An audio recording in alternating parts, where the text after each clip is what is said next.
Hello दोस्तों, आज का हमारा टॉपिक है कि आधार कार्ड को अपडेट कराने के लिए या आधार कार्ड को नया बनाने के लिए हम कैसे अपॉइंटमेंट लें। ठीक है। आई होप कि जैसे आप सेंटर पे जाते हैं तो वहाँ से आपसे 100, 150, 200 रुपये तक चार्ज कर लेते हैं कि एक अपॉइंटमेंट आपको मिल जाती है। लेकिन आज हम आपको बताएंगे कि आप फ्री में घर बैठे वो कैसे अपॉइंटमेंट आप ले सकते हैं। चलिए आइए, सबसे पहले हम क्या करेंगे, हम गूगल पे जाएंगे। ठीक है, तो हम गूगल पे गए। अब गूगल पर आने के बाद हम यहाँ पे जो आधार कार्ड की ऑफिशियल वेबसाइट है उसको यहाँ पे करेंगे। यहाँ पे हम उसको ओपन कर लेंगे। ऑफिशियल वेबसाइट पे आ चुके हैं। अब यहाँ से क्या होगा, जैसे मैं माई आधार में जाऊँगा तो माई आधार में आप देखें गेट आधार, तो यहाँ पे है बुक एन अपॉइंटमेंट। मैंने इस पर जैसे क्लिक करूँगा तो मेरे सामने कुछ इस तरह से खुल के आ जाएगा इंटरफेस। तो मैं यहाँ पे सेलेक्ट पे जाके अपना जो डिस्ट्रिक्ट होगा वो जो भी होगा मैं उसको सिलेक्ट कर लूँगा। तो मैं यहाँ पे मेरठ सेलेक्ट कर लेता हूँ। ठीक है, मैं बार बार करूँगा मेरठ मेरठ मेरठ, आ गया मेरठ ऊपर। तो मेरठ पे जैसे मैंने क्लिक किया, मैंने एंटर कर दिया और प्रेस यहाँ पे क्या कर दूंगा, प्रोसेस कर दूंगा मैं। ठीक है, मैंने प्रोसेस कर दिया। प्रोसेस करने के बाद आपको आधार अपडेट करना है तो उसके लिए चलेंगे। अगर आपको न्यू करना है तो न्यू पे चले जाएंगे। मैनेज अपॉइंटमेंट करनी है तो ये चले जाएंगे। डॉक्यूमेंट अपडेट करने है तो ये, आधार स्पेशल कोई सर्विस है तो वो लेनी है तो वो आप कर सकते हैं। तो मैं यहाँ पे नए आधार कार्ड के चलिए चला जाता हूँ। मैं इसके साथ साथ आपको एक चीज़ और बता देता हूँ। आप यहाँ पे अगर 0 से 7 साल के बच्चा बीच का होगा तो उसका फ्री रजिस्ट्रेशन होगा। अगर 7 से 15 ईयर का होगा तो जो चार्जेबल है वो 100 रुपीज़ है। 15 से 17 का जो है वो बिल्कुल फ्री है।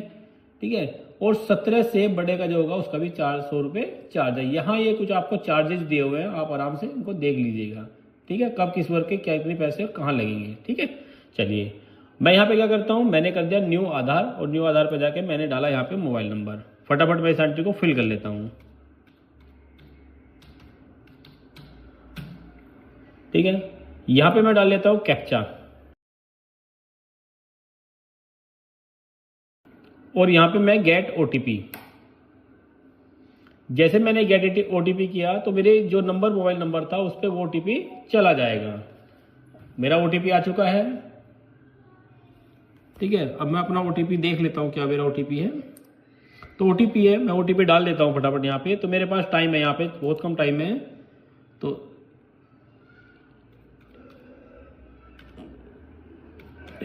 फटाफट मैं यहाँ पर वेरीफाई कर देता हूँ।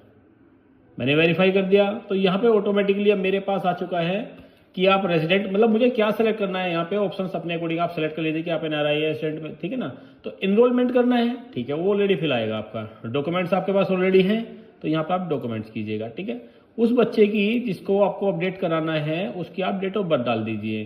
सपोज कीजिए मैंने कहा कि एक बच्चे की डेट ऑफ बर्थ है 28, मैं लिख लेता हूँ यहाँ पे, कुछ भी लिख देता हूँ अपने अकॉर्डिंग। फिलहाल जो है मैं कहता हूँ 21 की फरवरी का 28 फरवरी के आसपास की या 9 फरवरी के आसपास की उसकी डेट थी। ठीक है, ये मैंने कोई डेट डाल दी। मैंने सेलेक्ट किया यूपी, मैंने मेरठ सेलेक्ट किया, और यहाँ पे आस मेरठ आ गया। ठीक है, ये ऑटोमेटिकली आएगा यहाँ पे। और मैंने क्या किया, नेक्स्ट पे क्लिक कर दिया। जैसे नेक्स्ट पे क्लिक करूँगा तो वो मेरे से यहाँ से बहुत सारी चीज़ें मांगेगा। मैंने उसका नाम दिया, यहाँ पे मैं नाम दे देता हूँ उसका, यहाँ पे राम, मैंने राम नाम दे दिया। एड्रेस प्रूफ में मैंने उसको दे दिया कि UIDAI से मेरा कोई सर्टिफिकेट अवेलेबल है जो आपका डेट ऑफ बर्थ वाला होता है। ठीक है ना, जो डेट ऑफ बर्थ का इशूड सर्टिफिकेट होता है आप उसको यहाँ पे सेलेक्ट कर लीजिएगा। ठीक है, same as date of birth का यहाँ पे वही आएगा। ठीक है, यहाँ पे आपसे जेंडर पूछेगा, तो मैंने कहा कि मेल जेंडर है या फीमेल जेंडर है या जो भी है ना वो आप सेलेक्ट कर लीजिए। यहाँ पे आपसे एक ईमेल आईडी मांगेगा, मैंने ये एक ईमेल आईडी यहाँ पे सेलेक्ट कर दी है। आपसे पिन मांगेगा 0002। ठीक है, मैंने सेलेक्ट, मैं कुछ फटाफट ये डिटेल को फिल कर लेता हूँ। ठीक है,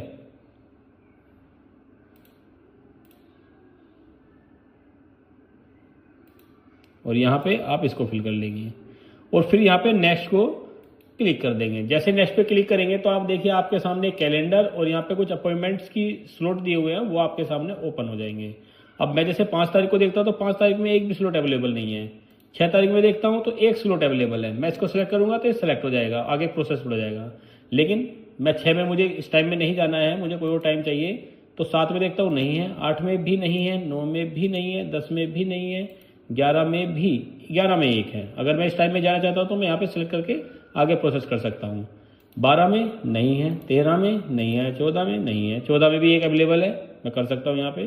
15 में नहीं है, 16 में नहीं है, 17 नहीं, 17 में 2 अवेलेबल हैं, 18 में बहुत सारे अवेलेबल है। जो मुझे सेलेक्ट करना है, सपोज कीजिए मैं इसको सेलेक्ट कर लेता हूँ यहाँ पे, या इसको सेलेक्ट कर लेता हूँ, जो मेरी मर्जी है मैं वो सेलेक्ट कर लूँगा, या आगे चलूँगा तो आगे और भी मिल जाएंगे मुझे, ये मिलते चले जाएंगे मुझे, ठीक है। जो भी मुझे, मैं जिस स्टेट पे भी चाहूँगा उस स्टेट के अकॉर्डिंग मुझे मिलते चले जाएंगे।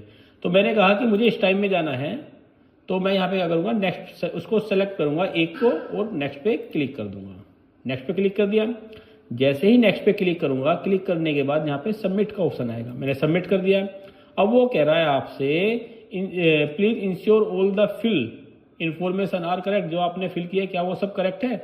One submitted information can not be edit. अगर आपने एक बार जमा कर दी, सबमिट कर दिया, तो उसके बाद आप उसे चेंज नहीं कर सकते। डू यू कंटिन्यू, अगर आप कंटिन्यू कर रहे हैं तो ठीक है, अदरवाइज एडिट कर रहे हैं तो एडिट पे चले जाएं। तो मैं कंटिन्यू कर रहा हूँ। तो जैसे मैंने क्लिक किया, मेरे सामने वो मेरी सबमिट हो गई है। अब यहाँ पे आपको दिया है एप्लीकेशन फॉर्म। तो एप्लीकेशन फॉर्म पे जैसे आप क्लिक करेंगे तो आपका जो वो अपॉइंटमेंट है वो आपकी फिल हो चुकी है, और डॉक्यूमेंट्स में आप इसका प्रिंट ले सकते हैं। अब देखिए मैंने यहाँ पे क्या हुआ है, यहाँ पे आपको 25 अप्रैल 2025 की 11:20 की आपको अपॉइंटमेंट मिल चुकी है। आप इस टाइम स्लॉट में आप जाएंगे और आपको जो आधार सेंटर वाला है वो आपको काम करके देगा इस टाइम पीरियड में, ठीक है। आई होप की वीडियो आपको अच्छी लगी हो तो प्लीज़ चैनल को सब्सक्राइब और वीडियो को लाइक जरूर करें। Thank you.